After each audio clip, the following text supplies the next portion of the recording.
इसलिए अपने life style को बदलें, अपने तर्ज ज़िंदगी को बदलें, अपने रहन सहन को बदलें। हर मर्द ये सोच लें कि हम बिल्कुल दीन पे अमल करेंगे। हमारी माँ और बहन भी ये समझ लें कि हमें दीन पे अमल करना है, और ये जान लें कि दुनिया में बहुत दिन हमको नहीं रहना है, इसलिए कि मौत आनी है, सारी चीज़ें यहीं छोड़ करके अपने रब से जा मिलना है। तो हमें अपनी आखिरत की तैयारी करनी है, और किसी भी अमल को आप छोटा अमल न समझें। इस सर्द रात में आप बैठें, हो सकता है कि यहाँ आप मोहब्बत से बैठें। अल्लाह तबारक व तआला आपकी इस मोहब्बत को कबूल फरमा ले। जब मैं बुज़ुर्गों की तारीख़ उलट के देखता हूँ, तो जहाँ हमें 10 साल की इबादत नहीं पहुँचा पाई है, वहाँ रब की और उसके रसूल की मोहब्बत ने पहुँचाया है। आपने नहीं सुना था हज़रत बिशर हाफ़ी के ताल्लुक़ से बहुत मशहूर वाक़या है। हर ख़तीब जुमा में ख़िताब करता है, उसे बयान कर देता है, लेकिन उसके पेट से आज भी रोशनी मिलती है, उसके पेट से आज भी एनर्जी मिलती है, उसके अंदर से आज भी हमको यानी इबरत मिलती है। बिशर हाफ़ी के ताल्लुक़ से आपने नहीं सुना, शराब पीता नहीं था, बल्कि शराब का कारोबार करता था। पीना और है, उसका कारोबार करना और है। पीना तो खुद हराम है और कारोबार करना भी हराम, डबल जुर्म करता था, और शराब का ठेका चलाता था। आप यहाँ मोहब्बत से बैठे हैं। अब इस वक्त जो सर्द रात में बैठते हैं वो हमारी मोहब्बत में नहीं, रसूल पाक की मोहब्बत में बैठते हैं। और इतनी बात आप जान लें, जहाँ बाप की मोहब्बत काम नहीं आती है, वहाँ रसूल पाक की मोहब्बत काम आती है। हमें शाहजहाँ मरकज़ी से खूब मोहब्बत है, खूब मोहब्बत है। मेरे घर में प्रोग्राम हो, हम इनको बुला लेते हैं। इनके यहाँ अगर कोई फंक्शन हो, ये हमें दोस्त के नाते बुला लेते हैं। ईद इनके यहाँ, ये बकरीद मेरे यहाँ। एक बात मुझको जवाब देना, चिकनी के सुन्नी सहीउल अक़ीदा मुसलमानों, अगर मेरा इंतकाल हो जाए तो क्या ये कब्र में मेरे साथ जाएंगे? कब्र में कोई नहीं जाता है। माँ से ज़्यादा मोहब्बत कौन करती है? कोई नहीं है। बेटे के पैर में अगर कांटा चुभे तो दर्द का एहसास उसकी माँ को हुआ करता है, लेकिन मरने के बाद भी माँ की मोहब्बत कब्र में नहीं जाती है। मुर्दे को जब कब्र में रखा जाता है तो मुर्दा घबरा करके कहता कि आज सारी मोहब्बत टूट गई है, आज सारी मोहब्बत ने यानी मुझको छोड़ दिया है, मैं किधर जाऊं, किसको पुकारूं? ख्याल आता है क्यों न कहूं उन्जुर हालना या रसूल अल्लाह, इस्मा कालना या रसूल अल्लाह। मुस्तफ़ा करीम रोज़े अनवर से जवाब देते हैं, क्यों घबराता है? जहाँ बाप की मोहब्बत काम नहीं आती, वहाँ रसूल पाक की मोहब्बत काम आती है। तो बरेली के ताजदार पुकार उठते हैं, कहते हैं, उन्हें जाना उन्हें माना, न रखा गैर से काम, लिल्लाहिल हम्द में दुनिया से मुसलमान गया। यानी कहते हैं कि उन्हें जाना उन्हें माना, न रखा गैर से काम, लिल्लाहिल हम्द में दुनिया से मुसलमान गया। तो आप जो यहाँ बैठे हैं, रसूल पाक की मोहब्बत में बैठे हैं। अब जलसा सुनने का ढंग बदलिए, चेहरा मत देखिए कि कहाँ से आया है, लखनऊ से, कहाँ से आया है, यानी कलकत्ता से। नाना, एक आलिम दीन आए हुए हैं, एक नाइब रसूल आए हुए हैं, वो अपनी बात नहीं मुस्तफ़ा की हदीस हम तक पहुंचा रहे हैं। आप मोहब्बत के साथ उनकी बातों को सुनिए। आज वो कौम जिसके ताल्लुक से आप कहते थे कि वो छोटी जाति के लोग, जिसको हम लोग सतार कहते हैं अपनी ज़बान में, यानी वो बयाबानों में घर बनाना, चूहे मार करके अपनी ज़िंदगी को गुजर बसर करना, लेकिन आज उनके बच्चों ने कलम पकड़ लिया है। उसके बच्चे इंजीनियर बन रहे हैं, उसके बच्चे डॉक्टर बन रहे हैं, उसके बच्चे यूपीएससी के एग्ज़ाम को फेस कर रहे हैं, उसके बच्चे आईएएस बन रहे हैं, उसके बच्चे आईपीएस बन रहे हैं। मैं कहना चाहता हूँ कि हमारी फिक्रें दम तोड़ गई है।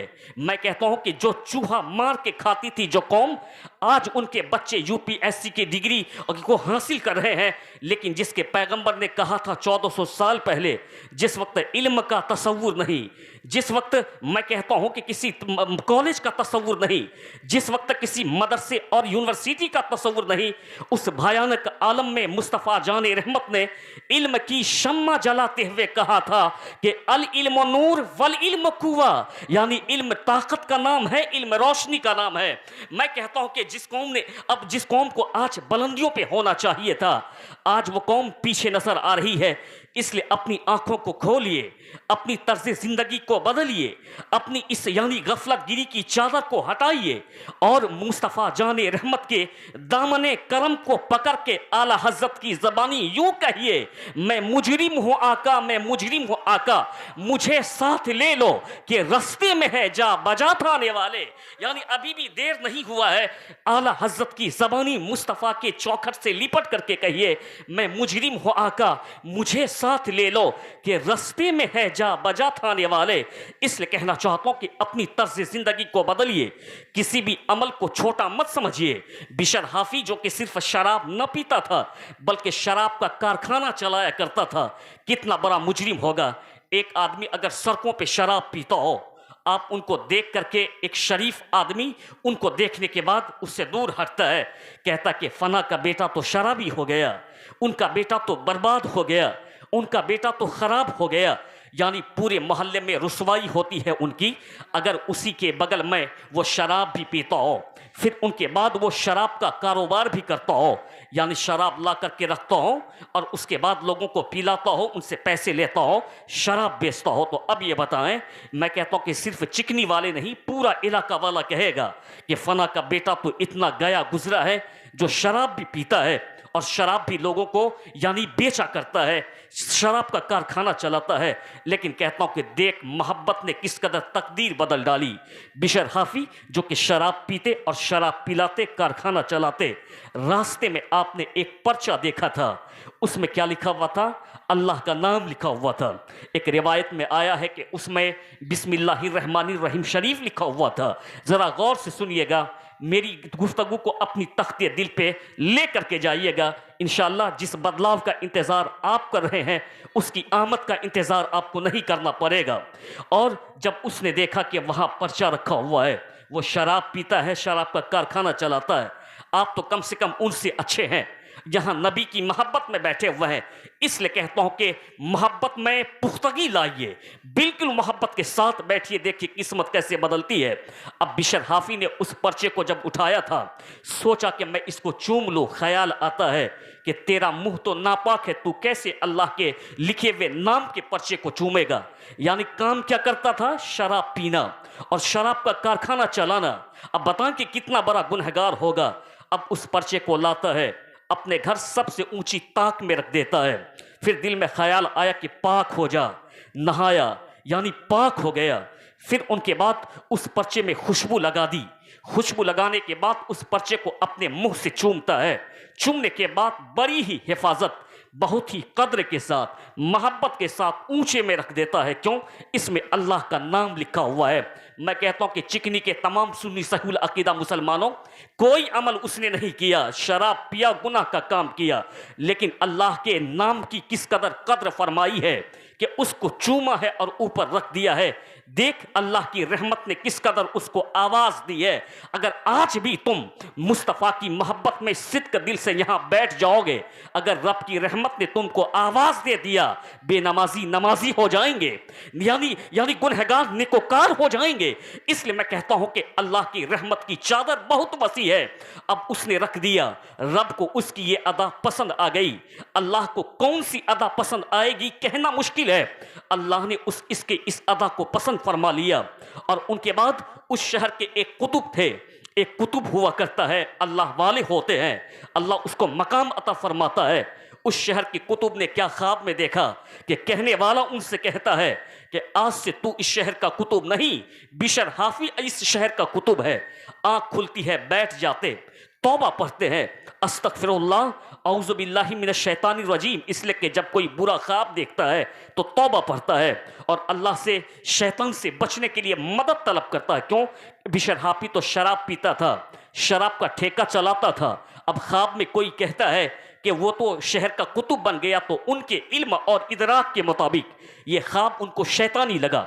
उसने तौबा पढ़ा, फिर सो जाते हैं। फिर ख्वाब में किसी ने कहा कि तू आज से इस शहर का कुतुब नहीं है, इस शहर का कुतुब तो बिशर हाफी है। फिर उठ जाते हैं, फिर तौबा पढ़ते हैं कहते कि शैतानी सपने ने मुझको परेशान कर दिया। फिर तीसरी मर्तबा ख्वाब में किसी ने कहा था कि तू इस शहर का कुतुब नहीं बल्कि बिशर हाफी इस शहर का कुतुब है। उठ जाते हैं और दिमाग में लाते हैं कि पहली मर्तबा शैतान का धोखा हो सकता है, दूसरी मर्तबा शैतान का धोखा हो सकता है, लेकिन तीसरी मर्तबा शैतान का धोखा नहीं हो सकता, क्योंकि मैंने तौस पढ़ लिया था, रब से मदद मांग ली थी। आखिर कौन सी बात है, हिकमत क्या है? अपने घर से निकलते हैं और उसी शराब खाने की तरफ बढ़ते चले जाते हैं। जैसे ही दरवाजे पे गए थे, आवाज दी थी कि ए बिशर हाफी बाहर आ, तो उसने सुना कि शहर के कुतुब मुझसे मिलने के लिए आए थे। उसकी मोहब्बत में बिशर हाफी नंगे पैर दौड़ते हुए आया था, यानी चप्पल उनके कदम में नहीं, दौड़ करके आया था नंगे पैर कि अल्लाह वाले मेरे दरवाजे पे कैसे आ गए, शराब खाने पे कैसे आ गए। दरवाजा खोलता है, शहर के कुतुब को देखता है, कदमों से लिपट जाता है और उस शहर के कुतुब ने उठा के अपने सीने से लगा लिया। कहा कि पहले तुम ये बता कि तुमने कौन ऐसा अमल किया है कि अल्लाह ने तुझको इस शहर का कुतुब बना दिया है? तेरा कौन सा ये अमल है? ऐ चिकनी के सुन्नी सहीउल अकीदा मुसलमानों, सिर्फ तुम आते हो और चले जाते हो। दिल के यानी तुम अपने इस जाहिरी कान से क्यों, दिल के कान से भी कभी सुन करके देखो तो देख कैसे तेरी जिंदगी में इनकलाब आता है। मैं कहना चाहता हूं, उसने अपने सीने से लगा करके कहा था कि बता कि तुमने कौन ऐसा अमल किया? कि कहा कि सरकार मैं तो गुनहगार हूं, आप जानते हैं ये गुनाह का सारा सामान यहां मौजूद है। कहा कि नहीं, मुझको बता दे कौन ऐसा अमल किया। कहा कि हुजूर मैंने एक पर्चा लिया था जिसमें बिस्मिल्लाह शरीफ लिखा हुआ था, मैंने ऐसे ऐसे उसका अदब किया, ऐसे ऐसे उसकी कद्र फरमाई है। कहते कि तेरे इस अमल ने अल्लाह ने तेरे इस अमल को बहुत पसंद फरमाया है। जा जा, आज से तू इस शहर का कुतुब हो गया है। यानी उस बिशर हाफी ने शराब के यानी कारखाने को जला डाला था। जिंदगी भर नंगे पांव चलते थे और रास्ते में जब भी चलते तो जानवर पेशाब नहीं करता था, जानवर पखाना नहीं करता था, क्योंकि जानवर को मालूम था कि रास्ते में अल्लाह का वली नंगे पैर चला करता है। जब कोई मोहब्बत से रब के नाम को चूमता है, अल्लाह वली बना देता है। अगर तुम मोहब्बत से यहां बैठोगे, अल्लाह मुस्तफा के सदके में जन्नत अता फरमा देगा। अगर आप यहां मोहब्बत से बैठेंगे तो अल्लाह जरूर मुस्तफा जाने रहमत के सदके में आपको जन्नत अता फरमा देगा। इसलिए मैं कहना चाहता हूं कि अपने दिल की आंख को खोलिए, अपनी तर्ज जिंदगी को बदलिए और अपने अंदर इस यानी दीन की पाबंदी को लाइए। आज हमारे बच्चे हैं, कितने लोग हैं जो पढ़ते लिखते हों, जिसके पैगंबर ने सबसे पहले इल्म की बात बताई हो। हमारा बच्चा सिर्फ रोडों पे घूमता रहता है, लेकिन गैर कौम के मोहल्ले में आप जाकर के देखिएगा, आप देखिएगा 10 बजे दिन में उसका बच्चा मोहल्ले में नहीं घूमता है। उसके यहाँ जो मालदार लोग हैं वो अपने बच्चे को प्राइवेट स्कूल में पढ़ाते हैं। जिसको पैसा नहीं है वो पाबंदी के साथ अपने बच्चे को सरकारी स्कूल में भेजता है। लेकिन तेरे बच्चे तो घूमते रहते हैं, तेरे यहाँ मदरसे का भी इंतज़ाम है, न तेरा बेटा मदरसे में आता है न तेरा बेटा स्कूल जाता है, यानी तेरे बच्चे घूमते रहते हैं। मैं कहना चाहता हूं कि कैसे बदलेगा अपना यह समझ, कैसे बदलेगी अपनी यह जिंदगी, जब तक हम कोशिश करके नहीं देखेंगे। अमल से कोई मतलब नहीं है, सिर्फ सोचते हैं कि बस यहां से उठूं और जन्नत में दाखिल हो जाऊं। मियां मैं कहना चाहता हूं ऐसे जन्नत नहीं मिलती है। जब दिल यानी दूधिया होता है, जब दिल में दुनिया की मोहब्बत नहीं अल्लाह उसके रसूल की मोहब्बत होती है, तब अल्लाह उसको जन्नत का मुस्तहिक बना दिया करता है। मैं कहता हूं कि इतने लोग बैठे हुए हैं, कितने लोग हैं जो अपने माँ बाप की कद्र करते होंगे। अभी मुझको पता चला कि ये जो प्रोग्राम कराया गया गुलाम अहमद रज़ा साहब ने कराया है।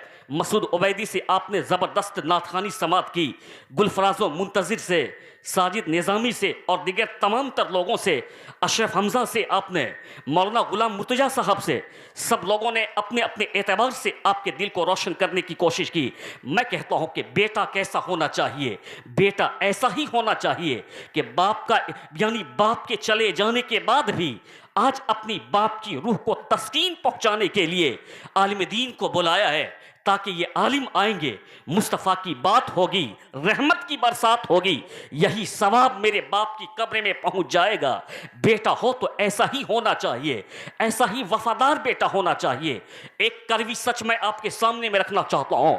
अगर मालूम हो कि किछोचा मुकद्दसा से पीर साहब आए हैं, मालूम हो कि बरेली शरीफ से पीर साहब आए हैं, मालूम हो कि यानी बगदाद शरीफ से पीर साहब आए हैं, क्या नमाजी क्या गैर नमाजी, क्या पढ़ा लिखा क्या गैर पढ़ा लिखा, टूट पड़ता है उसके ऊपर मैं कि मैं उनके कदम को चूम लूं, मैं उनके हाथ को चूम लूं।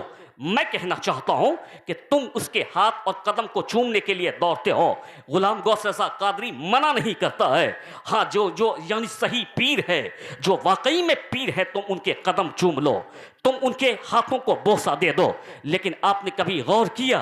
मैं कहता हूं कि हुजूर ताजुश शरिया को मैंने देखा है। बरेली शरीफ की सरजमीन होती थी, रजा जामे मस्जिद होती थी, सरकार ताजुश शरिया असर की नमाज पढ़ाते थे। कभी कभी हम लोग, शाहजहां साहब भी हमारे भाई जाया करते थे। यानी कभी कभी सरकार ताजुश शरिया के पीछे हम लोगों ने कई मरतबा असर की नमाज पढ़ी है। पीर हो तो कैसा फकरे अजहर जैसा, पीर हो तो कैसा ताजुश शरिया जैसा, पीर हो तो कैसा, मैं कहता हूं कि नाइबे मुफ्ती आजम जैसा। सरकार ताजुश शरिया जब निकलते थे तो आपके गुलाम आप भीड़ लगा देते थे कि मैं सरकार ताजुश शरिया के कदम को चूम लूं, मैं उनके हाथों को बोसा दे दूं। हुजूर ताजुश शरिया ने कई मरतबा पूछा था कि कहा था कि इन लोगों से पूछो जो लोग मेरे हाथ पैर चूमना चाहते हैं, इनसे पूछो कि इसने अपने माँ बाप के कदम चूमे हैं या ना चूमे हैं। अल्लाह समद मेरे ताजुश शरिया का फरमान ये बताता है कि अगर ताजुश शरिया का कदम एक बार चूमते हो तो माँ बाप का कदम 10 मरतबा चूमा करो। इसलिए मैं कहता हूं कि सबसे पहला पीर न बरेली में रहता है, सबसे पहला पीर न देवा में रहता है, तेरा पहला पीर न बगदाद में है, तेरा पहला पीर न अजमेर मोहल्ला में है, तेरा पहला पीर न देवा और कलियर और न महरा न बरेली में है, तेरा पहला पीर तो माँ बाप घर में रहा करते हैं। इसके कदम को चूमो, यानी बड़े पीर दस्तगीर के फैज से मालामाल हो जाओगे। नारे तकबीर, नारे रिसालत, मसलके आला हजरत, इस्लाह मुआशरा कॉन्फ्रेंस, नारे तकबीर, नारे रिसालत। आज जब 11वीं शरीफ का मौसम आता है, सारी पूरी दुनिया में लोग 11वीं शरीफ मनाते हैं कि नहीं मनाते हैं? बड़े पीर दस्तगीर रोशन ज़मीर को कौन नहीं जानता है? इतने बड़े पीर दस्तगीर रोशन ज़मीर जिसका कोई जवाब नहीं है। यानी शेख अब्दुल हक मुहद्दिस देहलवी रहमतुल्लाह ताला अलैह ने अपनी एक किताब अखबारुल अखियार में लिखा है, हो सके तो आप उसका मुताला कर लें। उसने लिखा है कि एक बुजुर्ग जिसने मुस्तफ़ा जाने रहमत को ख्वाब में देखा, ज़रा गौर से सुनिएगा, बड़े पीर दस्तगीर का मर्तबा कितना बुलंद है। आप सिर्फ इतना जानते हैं कि बड़े पीर दस्तगीर ने अपने कदम की ठोकर से मुर्दे को जिंदा फरमा दिया। बड़े पीर दस्तगीर ने 12 साल पुरानी डूबी हुई कश्तियों को दोबारा निकाल दिया। लेकिन सुनिए, अखबारुल अखियार में लिखा है कि उस बुजुर्ग ने हुजूर को ख्वाब में देखा। किसको? आपने नबी को ख्वाब में देखा, मुस्तफ़ा जाने रहमत को ख्वाब में देखा। तो देखते ही सरकार पे सलाम पेश किया, अस्सलातु वस्सलामु अलैका या रसूल अल्लाह, फ़िदा का अबी फ़िदा का उम्मी, मेरे माँ बाप सरकार आप पे कुर्बान हो जाए। हुजूर मैं आपसे एक इल्तिजा करता हूँ, एक गुजारिश करता हूँ। कहा कि कौन सी गुजारिश है? कहा कि सरकार आप दुआ कर दें कि ये फ़कीर ज़िंदगी भर तक यानी दीन पर कायम रहे, शरीयत के पे कायम रहे, और जब इस फ़कीर की रूह निकले तो ईमान पे इसका खात्मा हो जाए। मुस्तफ़ा जाने रहमत से उस बुजुर्ग ने यह कहा ख्वाब में कि सरकार दुआ कर दे कि अल्लाह मुझको इस्लाम पे ज़िंदा रखे और अल्लाह इस्लाम ही पे मुझको मौत अता फरमाए। हुजूर मुस्कुराते हुए कहते हैं इंशाअल्लाह ऐसा ही होगा, इसलिए कि तुम बड़े पीर शेख अब्दुल कादिर जीलानी के मुरीद हो। अल्लाह समद। सरकार दो जहां ने क्या फरमाया कि तुम बड़े पीर दस्तगीर रोशन ज़मीर के मुरीद हो। वो बुजुर्ग कहते कि 3 मरतबा मैंने सरकार दो आलम को ख्वाब में देखा। आज चिकनी के सुन्नी सही अकीदा मुसलमानों, दिल के कान से गुफ्तगू सुन करके जाना, 3 मरतबा सरकार दो आलम को उसने ख्वाब में देखा। 3 मरतबा, तीनों बार वही सवाल किया, सरकार दुआ कर दे। हुजूर ने तीनों मरतबा कहा कि जा ऐसा ही होगा क्योंकि तुम शेख अब्दुल कादिर जीलानी के मुरीद हो। इसलिए तो ये गुलाम कहते हैं कि यानी हमें अपनी इबादत पे नहीं बल्कि हमें अपनी निस्बत पे नाज है, हमें अपनी गुलामी पे नाज है। हमारे पास तो है कुछ नहीं। हज़रत अनस रदी अल्लाह ताला अन्हु से सुनिए। हज़रत अनस सहाबी रसूल हैं साहब, और हदीस में आया है कि हम अगर एक यानी पहाड़ का अगर हम सोना पहाड़ के बराबर, गौर से सुनिएगा, अगर हम पहाड़ के बराबर सोना खैरात कर दे अल्लाह की राह में, और एक सहाबी रसूल मुट्ठी भर जौ समझ रहे होंगे, अगर वो खैरात कर दे, तो हदीस में आया है कि सहाबी रसूल का जौ में खैरात करना हमारे पहाड़ के बराबर सोना खैरात करने से अफजल है। कितना मर्तबा सहाबी रसूल का है, उसकी इबादत का कोई जवाब नहीं, उसके इल्म का कोई जवाब नहीं, उसके तकवा का कोई जवाब नहीं, उसके यानी फजल का कोई जवाब नहीं। हज़रत अनस रदी अल्लाह ताला अन्हु फरमाते हैं कि मस्जिद नबवी में था, सरकार दो आलम नमाज से फारिग हुए, सरकार मस्जिद से आगे जाने लगे और गुलाम उसके पीछे पीछे जाने लगा। और जैसे ही सरकार मस्जिद के सामने में आते हैं, आने के बाद किसी ने हुजूर से सवाल किया था कि सरकार मुझको ये बता दें कि क़यामत कब आने वाली है। हुजूर मुस्कुराते हुए कहते हैं कि तुमने क़यामत के लिए क्या तैयारी कर रखी है। यही बात है कि जब लोगों को दीन की बात बताएं, दिल की बात बताएं, तो लोगों को मज़ा नहीं मिलता है। आजकल न इबादत में कोई मज़ा है, आजकल न तिलावत में कोई मज़ा है, आजकल न जिक्र रसूल में कोई मज़ा है। हंसाइए, चुटकीला सुनाइए तो बहुत मज़ा मिलता है। ये तब होता है जब आदमी की रूह बीमार हुआ करती है, जैसे यानी बीमार जिस्म होता है। अगर आपको बुखार हो जाए, मैं आपको अगर पनीर की सब्ज़ी दे दूं, आप कहेंगे कि अच्छा नहीं लगता, इसको हटा दो। आपको अगर बुखार हो जाए, मैं आपको कोरमा ला करके दे दूं, आप कहेंगे इसमें मज़ा नहीं मिलता है। आपको अगर बुखार हो जाए, मैं आपको बिरयानी ला करके दे दूं, मैं आपको कोफ्ता ला करके दे दूं, मैं आपको यानी चिकन फ्राई ला करके दे दूं, आप कहेंगे कि मुझको अच्छा नहीं लगता है। क्या मतलब, बिरयानी में मज़ा नहीं है क्या? कोफ्ते में अब मज़ा ख़त्म हो गया क्या? अब यानी मटर पनीर में मज़ा ख़त्म हो गया क्या? नहीं नहीं। जैसे ही उस बुखार वाले शख्स को एक टैबलेट पैरासीटामोल ला करके दिया जाता है, जैसे ही वो खाता है उसका बुखार दूर होता है। अब बिरयानी में भी मज़ा मिलता है, अब कोरमे में भी मज़ा मिलता है, अब उसको पनीर में भी मज़ा मिलता है। क्या मतलब, ये कसूर कोरमे का नहीं था, ये उसकी तबीयत का यानी कसूर था। तो ठीक इसी तरीके से जब रूह बीमार होती है तो तिलावत में मज़ा नहीं मिलता, इबादत में मज़ा नहीं मिलता, जिक्र रसूल में मज़ा नहीं मिलता, यानी महफिल रसूल में मज़ा नहीं मिलता। तो मैं कहता हूँ कि पैरासीटामोल के ज़रिए जिस्म का इलाज किया जाता है, और यानी मजलिस नूर में बैठने के बाद अपनी रूह का इलाज किया जाता है। तो मजलिस नूर में बैठने के बाद, इसलिए अच्छी बात लोगों को अच्छी नहीं लगती है, लोग चले जाते हैं। क्यों? कि रूह बीमार हो गई है। जैसे जिस्म बीमार होता है बुखार के बाद, बिरयानी अच्छी नहीं लगती है, ठीक इसी तरीके से जब रूह बीमार होती है तो उसको ये जिक्र अच्छा नहीं लगता है, उसको तिलावत में मज़ा नहीं मिलता है। इसलिए मैं कहना चाहता हूँ कि गैर लोग हम पे उंगली उठाते हैं कि सुन्नियों के जलसे में सिर्फ नात खानी होती है, न तकरीर होती है, न कोई तकरीर सुनते हैं। बड़ी जिम्मेदारी के साथ कहता हूँ, माजरत के साथ, पढ़े लिखे लोगों की तरफ भी मैं कहता हूँ, आप लोग भी ये जहन बनाइए कि जलसे में अगर एक नात खानी हो तो 1 घंटा तकरीर भी हो, और खुद हम भी सुने, अवाम भी उसको सुना करें।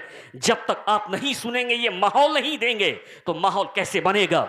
इसलिए ज़रूरी है कि तकरीर सुनी जाए, उस पर अमल किया जाए, यानी अपने दिल को रोशन किया जाए, ताकि गैरों को मौका न मिले और गैर ये जाने कि उनके यहाँ नात अगर पढ़ी जाती है तो हदीस भी पढ़ी जाती है, कुरान भी पढ़ा जाता है, दीन की बात भी बताई जाती है।